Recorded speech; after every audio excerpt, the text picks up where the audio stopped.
اس سے پہلے سورہ آل عمران کی مختلف آیتوں کا خلاصہ پیش کیا گیا۔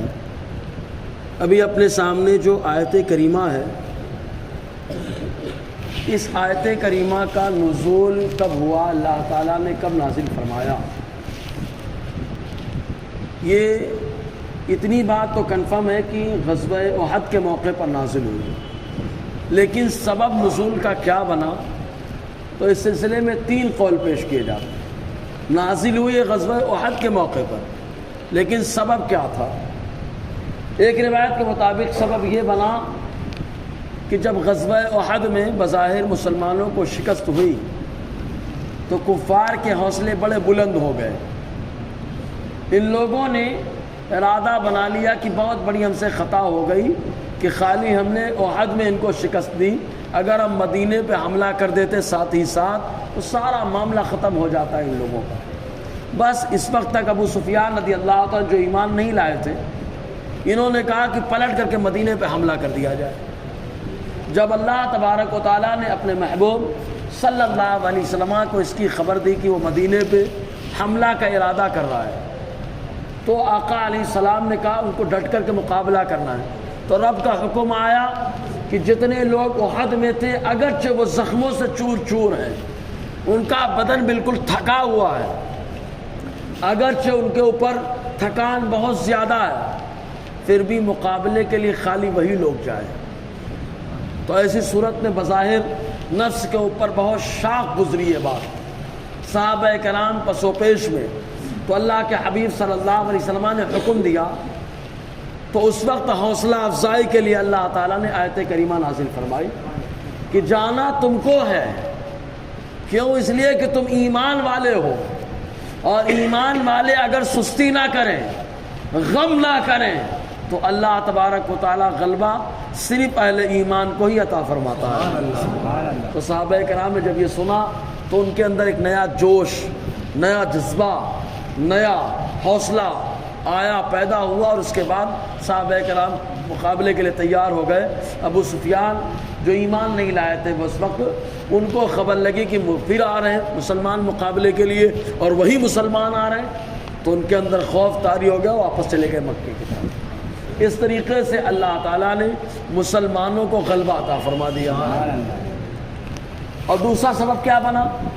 دوسرا سبب یہ بنا کہ حضور صلی اللہ علیہ وسلم نے پہاڑی راستے پر، درے پر 50 تیر انداز صحابہ کرام کا تقرر کیا تھا۔ جب اول مرحلہ میں مسلمانوں کو فتح ملی تو مال غنیمت لوٹنے میں سب لگ گئے۔ تو مال غنیمت لوٹنے والے صحابہ میں ان میں سے تیر انداز 40 صحابہ اتر کے آ گئے۔ تو اترنے کی وجہ سے جب یہ کفار بھاگے تو اس وقت خالد بن ولید رضی اللہ تعالیٰ وہ بھی ایمان نہیں لائے تھے، حضرت اکرمہ وہ بھی ایمان نہیں لائے تھے، اور یہ بڑے صاحب تدبیر ماہر جنگ حضرت خالد بن ولید نے کہا ایمان نہیں لائے تھے اس وقت تک کہ اسی درے سے حملہ کر دیا جائے، پہاڑی راستے سے حملہ کر دیا جائے، مسلمان اس حملے کو برداشت نہیں کر سکے گے۔ چنانچہ وہ پہاڑ پر چڑھنے لگے۔ اللہ کے حبیب صلی اللہ علیہ وسلم نے دیکھا تو رب کی بارگاہ میں ہاتھ اٹھا کے دعا کی، اے اللہ اگر ادھر سے کفار نے حملہ کر دیا تو مسلمان ایک دم زبردست نقصان اٹھائیں گے، اور روئے زمین پر تیری عبادت کرنے والی تعداد بندوں کی خالی انہی کی ہے، ان کے علاوہ اور کوئی تیرے عابد و زاہد بندے نہیں، اے اللہ مدد فرما۔ تو اللہ تبارک و تعالیٰ نے اپنے محبوب کو تسلی دینے کے لیے فرمایا کہ محبوب بتا دو صحابہ کو یہ سستی نہ کریں اور نہ اپنے اندر غم پیدا کریں کہ ہم لوگ زخموں سے چور ہیں، شہداء کی تعداد زیادہ ہے، یہ نہ غم کریں نہ سستی کریں، غلبہ ہم انہی کو عطا کریں گے، شرط یہ ہے کہ یہ اپنے ایمان کے تقاضوں پہ عمل کرتے رہیں۔ تو ہوا کیا؟ جیسے ہی اللہ تعالیٰ نے آیت کریمہ نازل فرمائی تو صحابہ میں سے ایک جماعت ان کو جوش آیا، اسی درہ پر پہنچ گئے، اور جو کفار کا لشکر آ رہا تھا اس کو پیچھے ہٹا دیا، جس کی وجہ سے اللہ تعالیٰ نے مسلمانوں کو بہت ہی زبردست انداز میں محفوظ فرمایا، ان کی حفاظت فرمائی۔ تیسرا سبب کیا بنا؟ احد کا معاملہ جب ہوا، شکست ہوئی بظاہر، تو آقا علیہ السلام، حضرت ابو بکر، حضرت عمر اور کچھ صحابہ کرام ایک گڑھے کے اندر اتر گئے، نیچے اتر گئے۔ تو ابو سفیان جو ایمان نہیں لائے تھے اس وقت تک، سردار تھے وہ، انہی کی قیادت میں کفار نے حملہ کیا تھا. تو انہوں نے پوچھا چلا کر کے کیا محمد صلی اللہ علیہ وسلم موجود ہیں، زندہ ہیں؟ حضرت عمر نے چاہا کہ بول دو. حضور نے فرمایا عمر خاموش رہو، عمر خاموش رہو. پھر ابو سفیان نے کہا کیا ابو بکر زندہ ہیں؟ ابو بکر عمر سے برداشت نہیں ہو رہا تھا، بولنا چاہا. حضور نے کہا خاموش رہو. کہا کیا عمر زندہ ہے؟ حضرت عمر پھر بولنا چاہے تو آقا علیہ السلام نے منع کر دیا. حضرت عمر پھر بھی نہ مانے اور جوش ایمانی میں ایک دم زبردست انداز میں بولتے کیا ہے کہ یہ تینوں زندہ ہیں اور جب تک زندہ رہیں گے تمہارے ناک میں دم کرتے رہیں گے. جیسے یہ جملہ انہوں نے کہا تو ابو سفیان کی طرف سے جملہ آیا اعلو حبل اعلو حبل، اے حبل تو بلند ہو، او حبل تو بلند ہو. ایک مجسمہ تھا جس کی وہ پوجا کرتے تھے. اولو حبل، حبل بلند ہو جائے. اللہ کے حبیب نے فرمایا عمر جواب دو، کہو اللہ اعلی و اجل. تم بول رہے کہ حبل بلند ہو تو سنو، میں میرے اللہ پر ایمان رکھتا اور میرا اللہ بزرگ بھی ہے بلند بھی ہے نا. جیسے یہ جملہ کہا تو پھر یہ کہتے ہیں ابو سفیان لنا عزا ولا عزا لکم، ہمارے پاس عزا بتنی ہے، بتنی، تمہارے پاس کوئی عزا نہیں ہے. مطلب مؤنث جس کی پوجا وہ لوگ کرتے تھے، کوئی نہیں تمہارے پاس. تو آقا علیہ السلام نے فرمایا عمر جواب دو اللہ مولانا ولا مولا لکم، اللہ ہمارا مولا مددگار ہے، تمہارا کوئی معاون و مددگار نہیں. تو ابو سفیان نے کہا ہم نے بدر کا بدلہ لے لیا کہ بدر میں تم نے ہمارے لوگوں کو مارا تھا، ہم نے یہاں پہ تمہارے لوگوں کو مارا، معاملہ برابر ہو گیا. اللہ کے حبیب نے فرمایا کبھی برابر نہیں ہو سکتا. تمہارے مارے گئے تو سب جہنم میں گئے اور ہمارے لوگ جب مارے گئے تو مارے نہیں گئے بلکہ وہ شہید ہوئے، اللہ نے جنت میں ٹھکانہ عطا فرمایا، جنت میں ٹھکانہ عطا فرمایا. تو اس وقت حوصلہ بلند کرنے کے لیے اللہ تعالیٰ نے آیت کریمہ نازل فرمائی. ارشاد فرمایا وَلَا تَهِنُوا وَلَا تَحْزَنُوا وَأَنْتُمُ الْأَعْلَوْنَ إِن كُنتُم مُؤْمِنِينَ. سستی نہ کرو، غم نہ کھاؤ، تم ہی غالب رہو گے، شرط یہ کہ مومن کامل رہو، شرط یہ کہ مومن کامل. ایک مثال دیتا میں، شیر کی بہادری ساری دنیا جانتی ہے، شیر کی بہادری ساری دنیا جانتے ہیں، شیر کتنا بہادر ہوتا ہے. اور اگر کوئی اس کے پاس قریب میں گیا تو اس کو احساس بھی نہیں، وہ مشاہدہ بھی کر لے گا کتنا بہادر ہوتا ہے، فوراً حملہ کرے گا اور تبرکن کھا لے گا. حالانکہ یہی شیر ہے جس کے بارے میں اللہ کے حبیب صلی اللہ علیہ وسلم نے فرمایا. دمیری حیات الحیوان کے اندر علامہ دمیری نے لکھا کہ سویرا ہوتا ہے تو یہ شیر آواز نکالتا ہے، دہاڑتا ہے. صحابہ کرام نے کہا کیا کہتا ہے دہاڑنے میں؟ حضور فرماتے جب یہ دہاڑتا ہے تو کہتا ہے اے اللہ اپنے کسی نیک بندے پر مجھے مسلط مت فرمانا، کسی نیک بندے پہ مسلط مت فرمانا. یہی وجہ ہے کہ اللہ کے نیک بندے جب چاہتے ہیں تو اللہ تعالیٰ ان شیروں کو بھی ان کا غلام بنا دیتا ہے. اس سلسلے میں بتا بھی چکا ہوتے سفینہ رضی اللہ تعالی عنہ جو لشکر سے الگ ہو گئے، دریا میں بہتے بہتے ایک جنگل میں گئے، باہر نکلے تو جیسے ہی نکلے سامنے ابو الحارث یعنی شیر دیکھا تو شیر دہاڑنا شروع کر دیا. دنیا سمجھ رہی تھی وہ ڈرا رہا تھا، نہیں بلکہ شیر دہاڑ کر ایک صحابہ رسول کی زیارت پر استقبالیہ نعرہ لگا رہا تھا، ہے نا. تو اس کے بعد اس شیر سے کہا اے ابو الحارث سن، میں سفینہ مصطفیٰ ہوں، میں مصطفیٰ جان رحمت کا جہاز ہوں، جہاز.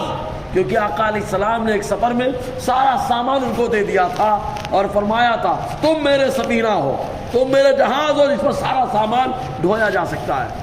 تو حضرت سفینہ نے کہا میں سفینہ مصطفیٰ ہوں. اے ابو الحارث جیسے ہی کہا، شیر ہمیشہ کبھی دم نہیں ہلاتا، ہمیشہ بہادری دکھاتا ہے، لیکن ایک اللہ کے نیک بندے کی بارگاہ میں آیا اور وفاداری کا اظہار کرنے کے لیے اپنے دم کو ہلانے لگا ہے اور موڑا اور موڑ کے آگے آگے جا رہا تھا.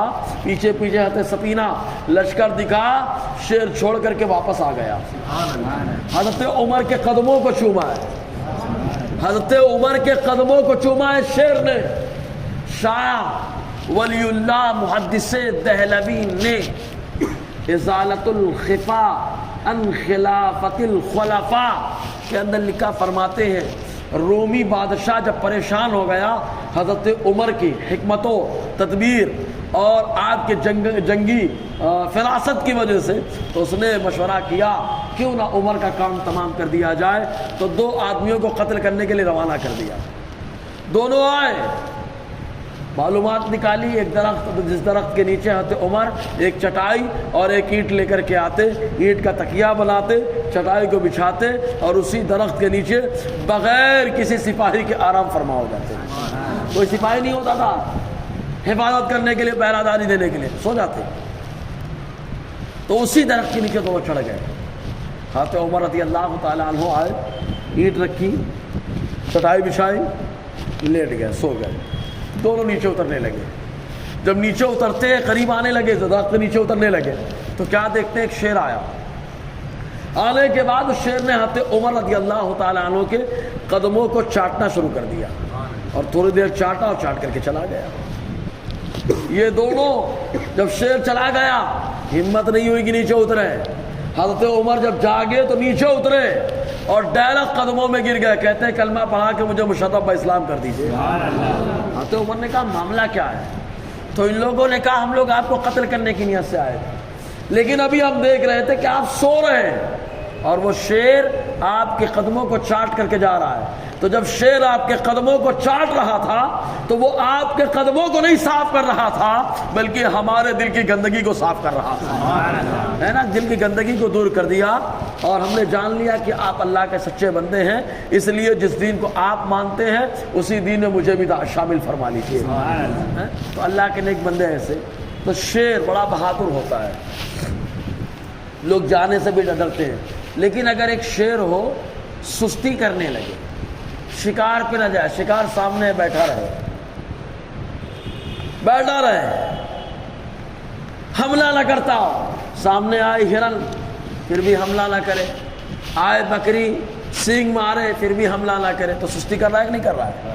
کہا کیوں سستی کر رہا ہے؟ کہا اس کے بچے مارے گئے غم میں سستی کر رہا ہے۔ تو سستی سستی ہوتی ہے، غم میں ہو چاہے خوشی میں ہو۔ جب کوئی بہادر سستی کرنا شروع کر دیتا ہے، کاہلی کرنا شروع کر دیتا ہے، غم کرنا شروع کر دیتا ہے، تو اب اس کی بہادری کا چرچا نہیں ہوتا۔ اب اگرچہ وہ غالب رہتا تھا، اب مغلوب ہو جائے گا۔ جس کا شکار وہ کرتا تھا وہ شکار آ کے اس کو مار کے جائے گا۔ یہی حال اللہ تعالیٰ نے مسلمانوں کا بنایا۔ مسلمانوں کی بہادری، سبحان اللہ، مسلمان کبھی سست نہیں ہوتا، مسلمان غم میں نہیں جاتا۔ معلوم ہے زندہ ہے، مقابلہ کرنے جائیں گے، اگر مقابلے سے جیت کر کے آئے تو اللہ تعالیٰ نے غازیوں میں شامل فرما لیا، اور اگر موت کا لقمہ بن گئے تو اللہ تعالیٰ نے شہیدوں کی جماعت میں شامل فرما لیا۔ یہ مسلمانوں کا تیور ہوتا تھا، لیکن آج مسلمان سست ہو گیا، سست ہو گیا، غم میں آ گیا۔ اگر ہو جاؤں گا تو میرے بچوں کا کیا، ان کا غم مجھے ستا رہا ہے، میری بیوی کا کیا، ان کا غم مجھے ستا رہا۔ تب ایسے موقع پر غم اور سستی مسلمان کرنے لگا، تو جن کا شکار مسلمان کرتا تھا آج وہ مسلمانوں کا شکار کر رہے ہیں، مسلمانوں کا شکار کر رہے ہیں۔ کیوں؟ کیونکہ بہادر جب سستی کرتا ہے تو شکار اس پہ حملہ کر دیتا ہے پلٹ کر۔ تو مسلمان بہادر تھا۔ کہاوت مشہور ہے نا، میاں بھائی کی ڈیرنگ۔ کیا مطلب ہے اس کا؟ مطلب مسلمان بڑا بہادر ہوتا ہے، ڈرتا نہیں ہے۔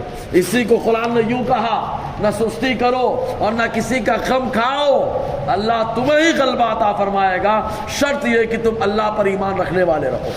ہے نا کہ اللہ تعالیٰ کا حکم ملا، جمے رہے، تو اللہ تعالیٰ فرماتا ہے ولا تہینوا ولا تحزنوا۔ ایک مثال ہم دے دیتا ہوں، شیر کی مثال ہو گئی، ہے نا۔ اب وہ شیر، بکری بھی آ کے سینگ مار کے جا رہی ہے، ہرن بھی آ کے لات مار کے جا رہے ہیں، کوئی بھی جانور آ کے ٹھوک پیٹ کے جا رہا ہے۔ سانپ کاٹتا ہے کہ نہیں کاٹتا؟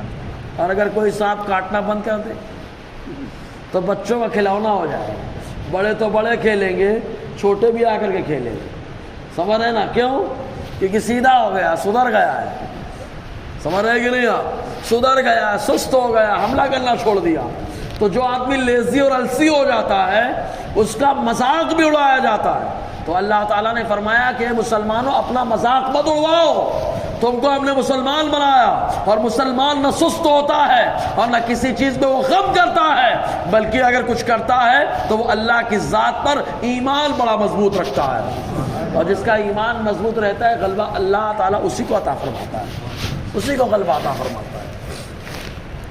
تو اللہ تعالیٰ فرماتا ہے وَلَا تَهِنُوا، کمزور مت بنو، سستی مت کرو، وَلَا تَحْزَنُوا، غمزدہ مت ہو۔ آج تو دیکھو زیادہ تر معاملہ غم کا ہی آتا ہے، اگر میں یہ کرنے لگوں گا تو میرا کیا، میرے بچوں کا کیا، میرے گھر والوں کا کیا۔ یہی سے ایک بات اور معلوم ہوئی، تبلیغ کرنے جائیں تو یہ غم مت کرے جاؤں گا تو گھر کیسے چلے گا، یہ کیسے ہوگا، وہ کیسے ہوگا۔ گھر ہم چلاتے ہی نہیں ہیں، گھر چلانے والا اللہ ہے، گھر چلانے والا اللہ ہے، بچوں کو پالنے والا، ہاں بیوی کو سنبھالنے والا، ان کی عزت و پارسائی کی حفاظت کرنے والا، ماں باپ کی عزت، ان کی کرامت بڑھانے والا اللہ ہے، جان بچانے والا، سب کچھ جب اللہ ہی ہے، اللہ کریم ہے، تو بندے کو یہ سب سوچنے کی ضرورت کیا؟ سوچ رہا ہے اس لیے سستی ہو رہی ہے، سوچ رہا ہے اس لیے غم میں آ رہا ہے، تو غلبہ ہونے کے بجائے مغلوب ہوتا چلا جا رہا ہے۔ اور اللہ تعالیٰ فرماتا ہے دوبارہ اگر جنگ میں جاؤ تو سنو، رب فرماتا ہے اِن یمسسکم قرح، اگر تم کو تکلیف پہنچی ہے، اگر پہنچی ہے تم کو کوئی تکلیف، کہ احد میں گئے تھے خود زخموں سے چور ہو، تو زخم بھرنے والا بھی تو اللہ ہے، شفا دینے والا کون ہے؟ اللہ ہے، تو زخم بھرنے والا بھی اللہ ہے۔ اسی لیے اللہ تبارک و تعالیٰ نے رسول اللہ کے لعاب کو سراپا شفا بنا دیا ہے، کیونکہ شافی کون ہے؟ اللہ ہے، شفا دینے والا اللہ ہے، اور جس کو وہ بھیجتا ہے اس کی ہر چیز میں اللہ تعالیٰ شفا پیدا فرماتا ہے۔ جن دواؤں کو اللہ نے بھیج دیا، پیدا فرما دیا، ان کو سراپا شفا بنا دیا۔ جب دواؤں کا یہ معاملہ ہو سکتا ہے تو امام الانبیاء کا معاملہ کتنا مضبوط ہو گیا ہے۔ اسی لیے آقا علیہ السلام کا لعاب بھی شفا، حضور کا غسالہ بھی شفا، ارے یار آقا علیہ السلام کا بول مبارک بھی شفا ہے۔ بول سمجھتے ہیں نا، فضلات شریفہ، ابھی نہیں سمجھ پائے کیا بولتے ہیں، پیشاب، یہ تو ہم نہیں بول سکتے ہے نا، بول شریف، کیا بول شریف، کیا آقا علیہ السلام نے پیالے میں پیشاب کیا، بول فرمایا، رکھ دیا، تخت کے نیچے آرام فرما ہو گئے۔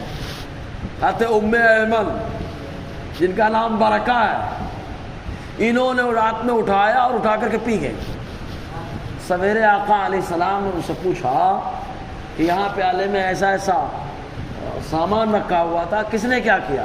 حضرت ام ایمن جن کا نام سراپا برکہ ہے، برکت ام ایمن برکہ، انہوں نے کہا اللہ کے حبیب صلی اللہ علیہ وسلم میں نے پی لیا۔